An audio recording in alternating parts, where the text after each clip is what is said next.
Bonjour à tous, bienvenue dans Éclat d'âme, le podcast, la nouvelle émission qui accompagnera la thématique sur les émotions cette année. À travers les témoignages de nos invités, nous allons voir comment Dieu peut transformer des émotions perçues souvent négativement en véritable force de vie. Dans ce nouvel épisode, nous allons aborder la question des larmes, comment nos larmes peuvent être une prière pour Dieu. Et aujourd'hui, j'ai l'honneur, le privilège d'accueillir Marie-Jacqueline pour parler de ce sujet. Bonjour Marie-Jacqueline. Bonjour Diane. Bienvenue dans notre émission. Merci. Vraiment. Merci de m'avoir invitée. C'est un honneur aussi pour nous de te recevoir aujourd'hui. Est-ce que tu peux un petit peu te présenter, nous dire qui tu es pour les personnes qui ne te connaissent pas? Du coup, je m'appelle Marie-Jacqueline. Je suis mariée à Guy David. Donc là, on va vers nos 13 ans de mariage. Et nous avons 3 merveilleux enfants que le Seigneur nous a confiés. Amen. Alors Marie-Jacqueline, dans notre sujet d'aujourd'hui, je sais que voilà, on a tous des moments de vie où parfois on peut avoir des larmes, des moments de tristesse, et tu as bien voulu partager avec nous une partie de ton intimité et partager sur un moment particulier où voilà, il y a eu des moments de tristesse à travers un challenge.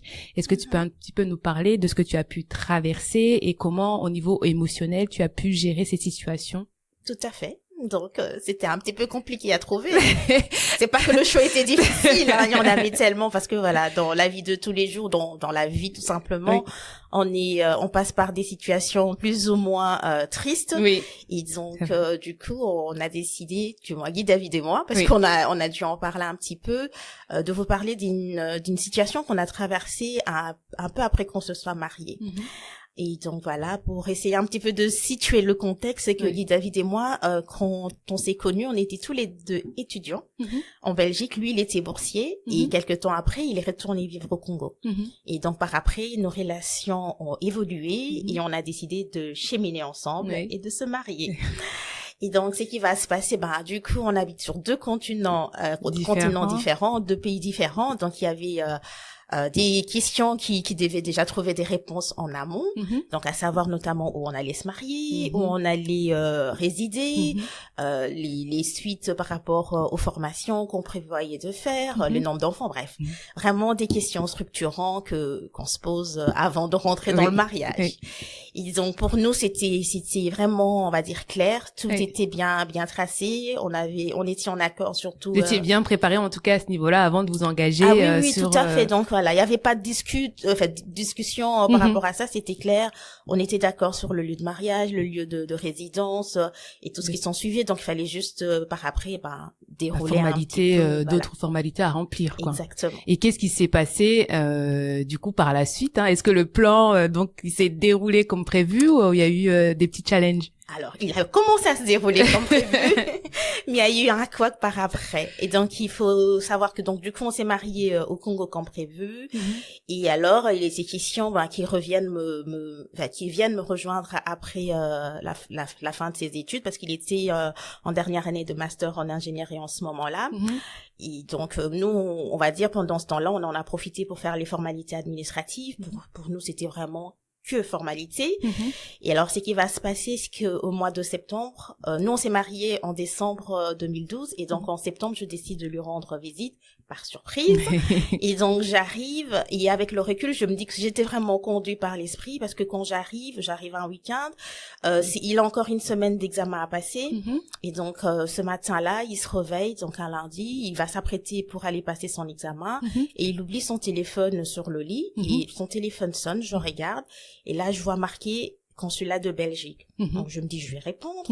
Je réponds, je me présente. Et la dame de l'autre côté me dit, écoutez, madame, on a appelé pour notifier le refus du visa à votre mari. Donc, sur ce coup-là, j'encaisse. Je dis, écoutez, j'entends ce que vous dites, mais par contre, il est encore en pleine session. Je vais transmettre le message un peu plus tard, je vais raccrocher, mais je vais juste vous demander de plus rappeler pour renotifier au cas où, et alors on viendra au consulat pour récupérer la notification. Et donc ce qui va se passer, c'est que je vais raccrocher, je vais supprimer l'appel entrant et je vais garder, on va dire, cette annonce pour moi. Et donc je vais attendre à ce qu'il termine ses examens, et là je vais lui annoncer que il va falloir aller au consulat parce que ils ont répondu défavorablement. Et donc, on va arriver alors au consulat. Et alors là, on va apprendre qu'on a utilisé des faux. Et donc, c'était la raison, en fait, du refus. C'était faux et usage de faux. Okay. Et donc là, on tombe un petit peu de haut. Moi, je comprends pas ce que ça veut dire. J'ai comment ça, faux, usage de faux. Tout ce qu'on a donné était vraiment conforme, des documents officiels. Exactement. C'était notre acte de mariage, nos actes de naissance. Et en fait, là, on va comprendre tout simplement qu'il y a eu une erreur qui s'est glissée dans l'acte de mariage. En fait, quand on s'est marié, on avait fourni des attestations de naissance. Et ils avaient marqué qu'on avait fourni des actes de naissance parce que les actes de naissance, du coup, avaient été produits par après pour des raisons de regroupement familial. Et alors là, c'est vraiment, on va dire, le monde qui s'écroule un peu parce que moi, je dis, qui dit faux et usage de faux, donc ça veut dire amende, pénalité. Bon, le refus du visa, on l'avait déjà. Et après, difficulté à part après d'obtenir un visa. Et donc, ce qui va se passer, c'est que par après, on va décider d'engager un avocat, parce que moi, je m'y connais pas. Je peux dire que j'avais donné mon attestation de naissance. Mais oui, ils ont une version différente selon... Exactement. Ce qui est écrit, c'est que j'avais fourni mon acte de naissance en ce moment-là. Et donc, on va rentrer dans cette période au fait de tristesse quelque part, de grosse tristesse, parce qu'on comprend pas ce qui nous arrive. On est accusé de façon arbitraire. Et alors là, on va dire, il y a une bataille juridique qui va se mettre en place. On va demander évidemment au gouvernement congolais, donc à la commune, de faire la correction. La commune va corriger, mais l'ambassade va trouver que c'est pas la bonne correction parce que la commune corrige au dos de l'acte de mariage, mais pour l'ambassade, il fallait le faire à la marge. Vraiment des fonctionnements différents. Ah oui, fonctionnements différents, mais alors, du coup, personne ne veut accepter la façon de travailler de l'autre. Et nous, on est là, entre deux, on dit, on fait quoi? Vous acceptez pas, et les autres vont dire, vous allez pas nous apprendre notre travail. Et donc, ça va être très compliqué. Mais alors, du coup, il y a des mois qui vont se passer. Il faut savoir que, entre-temps, David, lui, termine ses études, ses examens et tout. Et donc, comme on avait prévu qu'il continue sa spécialisation en Belgique, donc on a déjà introduit aussi une inscription au niveau de l'ULB, mais de ce côté-là aussi, on n'a pas du tout de retour, donc le temps s'écoule. Et en fait, c'est un moment où on se rend compte que le beau canevas qu'on avait tracé, il va pas se dérouler comme prévu. Et que au-delà, on va dire, de tout ce qu'on avait engagé comme procédure au niveau juridique, il fallait se lever dans la prière. Et donc en ce moment-là, on va se lever dans la prière. C'est vrai qu'il va prendre du temps de prière personnellement aussi, mais on a aussi du temps de prière en couple. On va prier, et on va se dire, là, on va vraiment se lever parce qu'il y a une opposition. Et donc, on va vraiment être dans cette dynamique. Et moi, je me rappelle que j'avais décidé de prendre un temps de jeûne, mais j'avais pas dit 5 ou 10 jours. J'avais dit, je prends un temps de jeûne. Peu importe le temps que ça va prendre.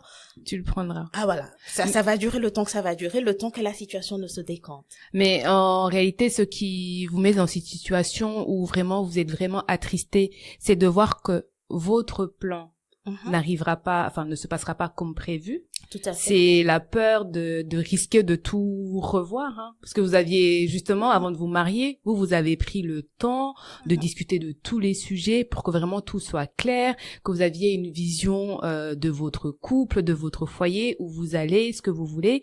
Et là, est-ce que c'était parce que tout risquait de s'effondrer et que vous ne voyez pas d'ajustement? Un petit peu, oui, parce que moi, je m'étais préparée il y a quelques mois à vivre, on va dire, loin de mon mari. Moi, il était question de maximum une année. Et moi, j'avais pas prévu plus. Et j'avais pas prévu non plus de rentrer dans cette bataille et une bataille qui ne disait pas sa fin, en fait. Parce que personne ne voulait se mettre d'accord avec l'autre. On va dire l'administration congolaise avait beau corriger le document, c'était jamais assez bon pour l'ambassade. Les documents qui sont censés être délivrés par la commune de résidence des parents n'étaient pas bons parce que pour la Belgique c'était la commune de naissance. En fait, on se retrouvait, on va dire, dans une situation où on ne voyait pas d'issue. On se disait c'était quoi l'issue en fait. Et c'est vrai que pendant ce temps-là, ce qui nous a porté, c'est d'avoir prié pour ces sujets en amont. Parce que Oui. quand on a prié, on s'est dit, on voit où on s'établit.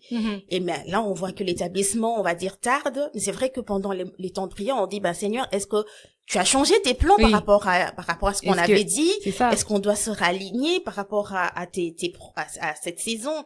C'est vrai qu'on s'est posé ces questions, mais on s'est dit, tant qu'on n'a pas reçu la confirmation de ce que la saison a changé ou qu'on doit changer des plans, on reste sur la même lignée, la même lancée. Mais en fait, vous n'allez pas rester très longtemps dans cet état de tristesse profonde. C'est vrai que voilà, vous êtes déçus de voir que les choses ne se passent pas comme prévu. Vous avez déjà des plans, mais très rapidement, vous êtes mariés, vous connaissiez déjà le Seigneur, vous serviez déjà le Seigneur. Très rapidement, vous allez comprendre qu'il y a une partie spirituelle qui est en train de se jouer, qu'il va falloir se lever. Tout à fait. Pour aller chercher ce que Dieu, en tout cas, a prévu pour vous, qu'il faut aller aussi être capable de se lever, aller chercher ce qu'on a à chercher. Et ça, c'est vraiment important parce que, voilà, il est dit dans sa parole que le Seigneur ne nous éprouve jamais au-delà de nos forces. Et moi, je réalisais combien, en fait, avant que cette épreuve n'arrive, Dieu avait sémé en moi un don de foi. À cette époque-là, il y avait rien, en fait, pour moi qui était impossible. En fait, on me disait que non, on peut pas faire ça. Je dis non. En fait, j'avais une foi d'enfant. Pour moi, en fait, je t'expliquais, si je te dis 1 + 1 = 2. Oui. Pourquoi ça peut pas être 2? Oui. Pour moi, c'était naturel. Oui. Que le Seigneur exauce, on va dire, ou que je rentre en possession de certaines choses. Pour moi, c'était, en fait, c'était naturel. Oui. C'était ça, en fait. Et j'étais on va dire, dans ce conditionnement-là, comme expliquait un petit peu Stéphanie, c'est que quand la situation est arrivée, il y avait quelque chose qui était encodé dans mon cœur. Et en ce moment-là, si c'était le doute ou la peur, la situation aurait pris le dessus sur moi. C'est la peur et le doute qui auraient ressurgi. Mais en ce moment-là, quand la situation, on va dire, stagne et dérive carrément, mais c'est la foi, en fait, qu'elle trouve, en fait. Et malgré la foi, je vois que la situation, elle continue de persister parce que moi, on me dit, ok, c'est bon, il faut corriger, je corrige. Mais en ce moment-là, je me dis, ok, c'est bon, c'est pas seulement corriger, je sens qu'il faut aller chercher plus. Et on priait pour la situation, mais c'était juste, on va dire, un premier niveau de prière, si je peux le dire ainsi. Et vraiment, quand les choses ont commencé à tarder, en ce moment-là, on s'est dit non, il faut vraiment se lever dans la prière.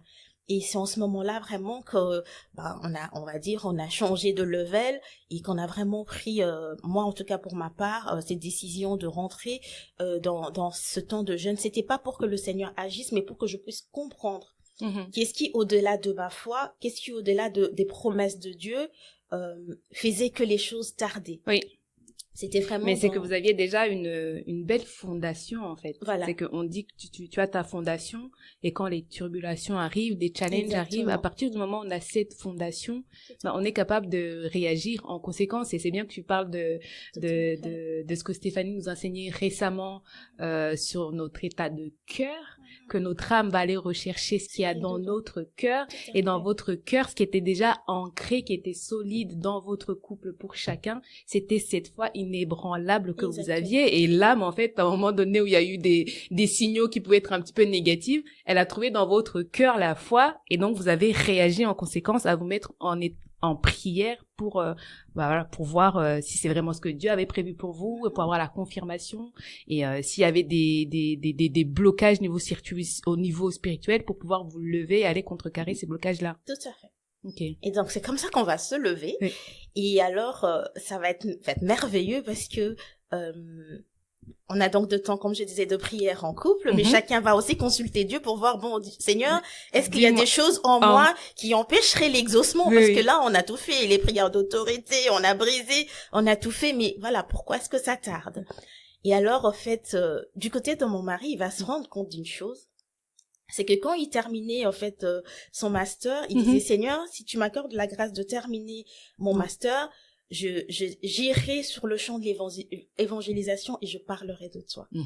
Et il s'était rendu compte qu'il avait fait un vœu à Dieu et qu'il n'avait pas honoré. Et alors, en ce moment-là, en fait, quand le Saint-Esprit lui rappelle cette situation, il essayait de marchander. Il dit, bon, Seigneur, je pourrais te servir en Belgique, ou te sert ma femme et tout. Et là, c'est le silence. Le silence de la part de Dieu. Et donc, il a très bien compris qu'il devait s'exécuter. Donc là, il va déjà demander pardon à Dieu. Et alors, le week-end, parce que ça se passait le week-end dans l'église où il était, il va aller évangéliser et puis il va revenir. Et il faut savoir que entre-temps, pendant que je suis dans cette période-là où moi je décide de prendre mon temps de jeûne, je vais encore repartir une fois en Afrique. Donc cette fois-là, je vais repartir vers Kinshasa.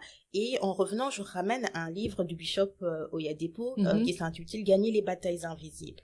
Et donc pendant mon temps de prière, donc j'utilise un petit peu aussi ce support avec ma Bible, je prie. Et en fait, pendant que je suis occupée un petit peu aussi avec ce temps personnel, Seigneur, est-ce qu'il y a des choses en moi qui empêcheraient l'exaucement? Et là, en fait, je vais me rendre compte de c'est que j'ai accepté une réalité. Parce qu'en parlant avec une personne qui était très proche de moi par rapport à cette situation, elle me disait, oui, tu sais, ton mariage, il est combattu et tout. Et inconsciemment, en moi, j'avais accepté le fait que j'étais combattue.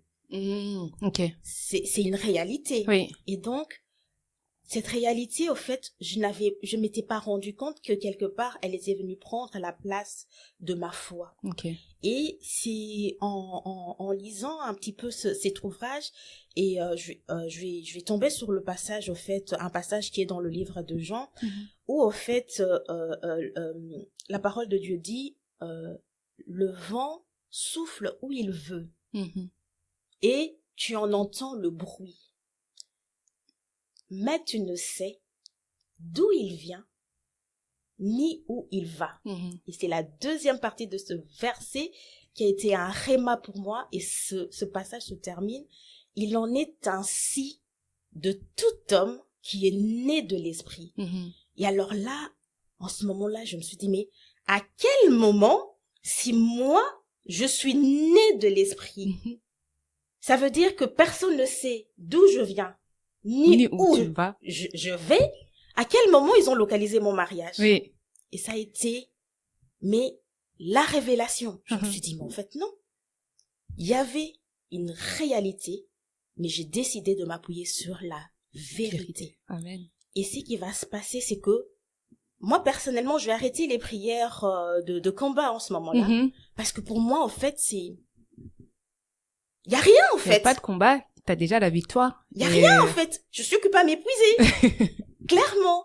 Et alors, ce qui va se passer, c'est que, comme je disais, en fait, en amont, donc, il y avait l'inscription. À l'ULB, il y avait pas non plus de réponse. Et en fait, ce qui va se passer, c'est que la veille de la clôture des inscriptions, donc on est le 29 septembre, Guy David reçoit une notification comme quoi son dossier est incomplet. Et donc, il va voir, il lui manquait, en fait, son diplôme et le format de sa carte d'identité, de sa photo d'identité, qui n'était pas correct. Mais en ce moment-là, il n'a pas son diplôme puisqu'il vient de terminer son master. Et donc, il va corriger juste sa photo et renvoyer une attestation de fréquentation, disons comme quoi, qu'il a bien terminé son cursus parce qu'il n'a pas de diplôme. Et donc moi il va le faire le jour même, donc le 30, le dernier jour. Et en fait, à midi, ce jour-là, il va recevoir une notification comme quoi son inscription a été validée. Et donc ça se passe en semaine. Et en fait, juste pour rendre grâce à Dieu, il va décider de repartir sur le champ d'évangélisation pour parler de Dieu de nouveau. Et là, c'est vraiment rien que par reconnaissance, il va repartir, il va de nouveau évangéliser. Et donc on va arriver la semaine d'après, mais on va dire rien n'a encore bougé, Les documents ne sont toujours pas légalisés, ah ouais, non, mais rien n'a encore bougé. C'est toujours le même état avec les refus. Avec les refus et tout, rien n'a bougé, rien n'a été légalisé. Et puis à un moment, les avocats commencent à se dire, ça commence à bien faire, il va falloir quand même que vous puissiez vous décider. Et alors, ce qui va se passer, c'est que à ce moment-là, c'est le début du mois. Et dans l'église où je suis en ce moment-là, on est en période de jeûne et prière. Et tous les soirs, on va à l'église pour rompre le temps de jeûne. Et ce soir-là, on est occupé à prier. On prie pour les sujets d'église, vraiment. Et là, je suis là avec mes frères et sœurs, occupés à prier. Et en un instant, j'ai la conviction en moi que j'ai été exaucée par rapport à mes prières. Et je m'arrête de prier en ce moment-là pour tous les sujets et je me mets à rendre grâce à Dieu. Je rends grâce à Dieu pour l'obtention du visa, clairement, alors que tous les documents ne sont pas légalisés et que ça fait des mois que ça dure. Et je rends grâce à Dieu et je rentre chez moi, je m'endors. Et c'est là que le lendemain matin, vers 10h, Guy David reçoit un courrier de l'Office des étrangers pour lui dire, écoutez, monsieur, nous avons la joie de vous annoncer que on a donné, on a demandé à l'ambassade de vous donner, en fait, votre visa. Votre visa. Point. Et donc, c'est comme ça que ça va se passer, c'est qu'il va retourner alors, du coup, à l'ambassade. En fait, à ce moment-là, ça se passe à la maison Schengen parce qu'au fait, tous les demandes de visa sont rassemblés à la maison Schengen. En fait, il va partir, en fait, à la maison Schengen. Il va récupérer son passeport avec son visa. On va lui rendre les documents qui ne sont pas légalisés avec l'argent, de la légalisation puisque rien n'est légalisé, on va dire. Et donc, c'est comme ça il va me rejoindre, quelques jours après avec son visa du coup et les documents non légalisés. Et je regardais encore il y a peu au fait, notre acte de mariage a été légalisé le jour où il est arrivé en Belgique. Donc il était toujours pas légal. Ah non du tout.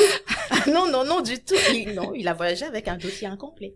Donc en fait, on se rend compte que c'est un miracle, Exactement. parce que logique, ça a été refusé pour des actes qui n'étaient pas légalisés et ça a été accepté toujours avec les mêmes documents qui n'étaient pas légalisés. Et moi, en écoutant un petit peu ton histoire, je me rends compte quand même qu'il y a eu une obéissance à un certain moment donné, que quand vous avez obéi, quand Guy David a obéi, c'est là que le plan de Dieu a commencé à se dérouler. C'est là que les portes qui étaient fermées se sont ouvertes. Est-ce que on peut dire que voilà, à un moment donné, on a aussi des instructions que Dieu nous donne et on est toujours dans cette négociation, mais attends Seigneur, attends, je finis ça et après je viens pour toi. Attends un petit peu. Et en fait, au final, on est peut-être en train de retarder un petit peu l'accomplissement de notre destinée. Tout à fait. Par moments, on est notre propre ennemi. L'obéissance vaut mieux que le sacrifice. Ouais. Et par moments, on est dans des situations où on essaie de marchander. Et en fait, le fait de marchander n'est pas un avantage pour nous. C'est qu'on ne comprend pas, c'est que tant qu'on sera occupé à marchander, on va décaler l'accomplissement.